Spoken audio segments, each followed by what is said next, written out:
and we're here to talk about esports apparel with Jason Pun, lead graphic designer for Team Liquid and HTC Esports. What's going on, man? How are you doing? How's it going, guys? Thanks for having me here. Beautifully. It's been a wonderful time to be alive, and let's talk esports apparel. So it's come quite a long way. We've seen the catastrophe that esports apparel can be, right? Yeah, I think the thing that everyone's trying to figure out right now, right, is how do we create clothes that people won't be kind of worried to wear in public? You know, we've always had this kind of thing. It's like you wear esports apparel or gaming apparel and you go out in public and everyone kind of knows, or, you know, you feel kind of nerdy or kind of typecast you as a certain type of person.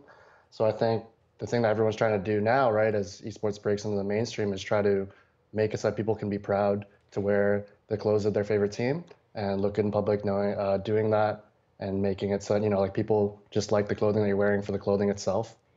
Jason, when you're designing apparel, who do you have in mind? Is it that hardcore gamer? Is it the tangential fan? Who do you visualize when you're making those product decisions?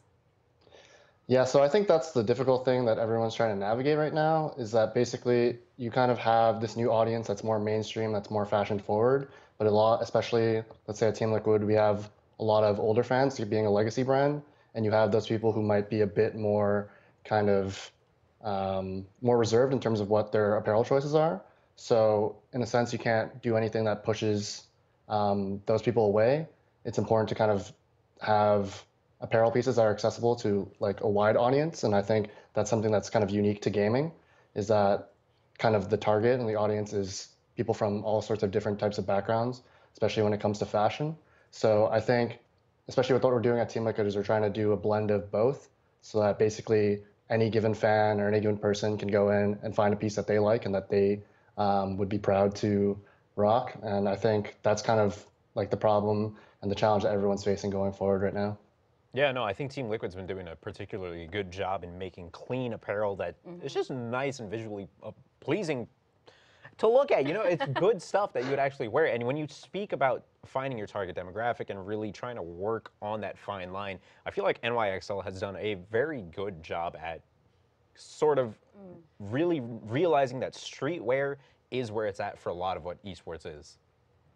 Yeah, I think in the case of NYXL, they've obviously been doing a lot of stuff right. They've been focusing a lot on grassroots, and especially on the apparel side. The big thing that kind of got a lot of notice and got acclaim was working with big streetwear brands.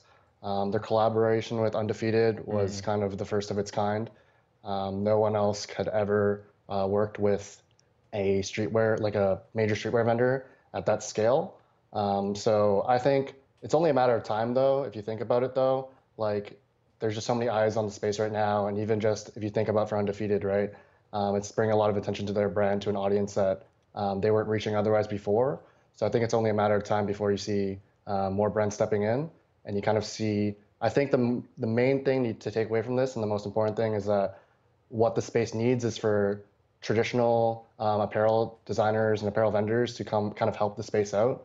Because I think a lot of the problems is that teams are struggling, or organizations are struggling to find apparel designers. They're kind of just sourcing internally with people who have been designing and gaming for a long time, who don't have backgrounds in designing apparel. And that's kind of why you see the problem being perpetuated and just repeated over and over again. So I think it's definitely a matter of NYXL taking the right steps, but I think that the whole industry is going to take notice, and also a lot of outside brands are going to want to work and help out as well. Jason, let's talk about some of the good stuff. We were just seeing some images of the Team Liquid basics. Tell us about that. Yeah, so the Team Liquid basics kind of goes back to the point that I was just making before. At the end of the day, no matter what we kind of want to do with having something more fashion forward or having something that's a bit more ambitious, it's important at the end of the day for any, even just like a sports team, right, if you want to treat it like that, to have really basic clothes that anyone can wear. Just if you're trying to rock the team, you're trying to rep the team in public, you just want something that's kind of simple and kind of can show like your support. So we try to make something that was premium and make something that was clean. And that's kind of where the vision for that came out. And we kind of did a lot of work on doing kind of little details and sourcing like exactly what materials we wanted to use. And that's what we kind of came up with.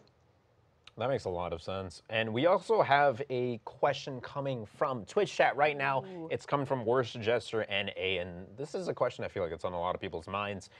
What do you think about Meta Threads and say like Jinxed or those other huge esports apparel companies? So I know who Worst Jester NA is, and I talk about MetaThreads a lot with him. So I know he's trying to bait a response out of me. Uh-huh. But MetaThreads, it's interesting because I've met a lot with Steve, who headed the project there when they first branched off from HK Army. They have the right intentions, and I think if you look at the past couple of years, they've really been the ones that first pioneered the movement away from what you kind of see as the generic and really kind of really narrow and kind of nerdy gaming and esports apparel. I think they took they took the industry a lot of steps forward. I think in the past couple of years, what we kind of seen is that there's certain areas where I think that they're doing really, really well, and that, like for example, the line that they did with Pokimane, I think is an Yeah. example of how to really do influencer apparel and something like that well. But I think that they've also kind of spreaded themselves very thin, working with way too many brands and kind of having their resources kind of stretched in that respect. Because I kind of think a lot of their team apparels, especially with the smaller teams, they don't kind of get the same attention. And because of that, we see kind of a lot of the same cookie cutter, generic esports based designs that we've seen in the past. So yeah, I think that they've done a lot for the industry, but I think there's still a lot more work to be done. And I think it's going to take someone else to kind of come in and compete with them, because the other thing I think is kind of a problem for them is that no one else is really kind of competing with them, right? So they kind of, no matter what, have that total market share, kind of no matter what they put out.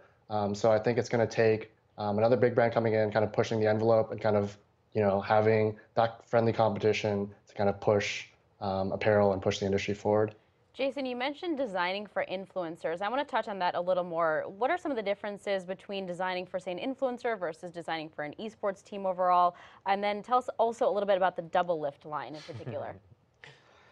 Sure. I think the difference between designing for an influencer and designing for a team is that the focus of the line for the influencer has to do a lot more with kind of their own fan base, and it's a lot smaller in that sense. So it's kind of more, the fan base would kind of be open to what the taste of that individual is. So in that sense, I think there's a lot more freedom in terms of producing whatever products that is.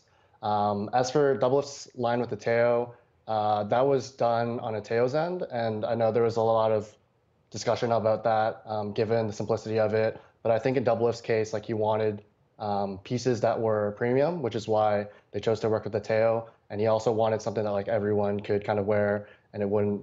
It's similar to what we were saying before, right? Something that like any person can look at that and they'd be like, oh, like I could see myself wearing that. So I think there's a lot of different approaches. Obviously, if you look at something like Pokimane's line, there's a lot more pieces that are a bit more out there, and the designs are a bit more ambitious. So I think it's a matter of approach, but at the end of the day, right, because it's the influencer's line, Yeah. it's kind of just up to their taste and what they want to do. That makes a lot of sense. And you're speaking of, partnering or working with rather Ateo for that higher quality. And we have another question coming out from Twitch chat. It's from Padromi. What's up, man? You mentioned other brands will start to collab more. Is there a specific brand that you would want to come see collab with an esports organization? So I'm going to be a bit biased here. I've been working closely over the past couple of months with two streetwear brands that are Publish Brand and Team Cozy. Okay. So here's the interesting thing I think is worth noting for brands on the outside coming in.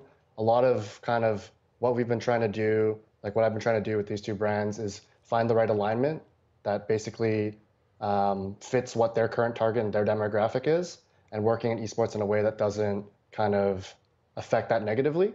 So what we were saying in the past, right, there's a lot of existing brands, whether that be content that they put out or their existing apparel, that might kind of push certain vendors away because, their alignment in terms of what their style is and what the impression that they give off to their audience might be a bit different. So that's a bit of a struggle that we've been kind of facing right now with the two brands I'm working with. But outside of that, I think the obvious ones is like a large scale Adidas or Nike or one of those tier one sports apparel companies stepping in. I think we all kind of, I felt this for the past couple of years, but it seems like it should just be a matter of time where a brand like Nike like kind of jumps the gun and is like, we're going to kind of work with one team and we're going to completely revolutionize the space and kind of dominate the marketplace like that. I think that would be cool to see. And We haven't really seen it in North America except for Champion and the deal with Dignitas.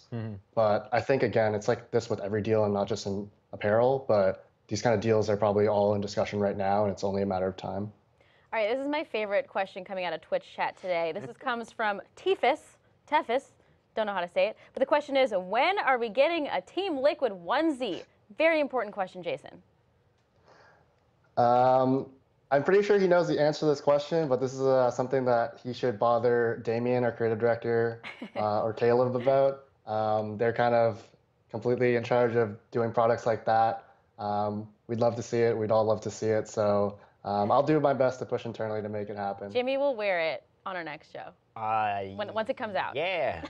Yeah. All right, sounds great. Totally, dude. I mean, I'm looking forward to it. I've been a Team Liquid fan for a long time, and I'm just glad that the merch that's being produced now is good merch. You know what I mean? I love the teams. I would love to rep. I got a lot of NYXL stuff. I'm looking forward to buying some more of the Team Liquid stuff. A onesie. Yeah. But, man, thank you so much for coming on to talk apparel with us.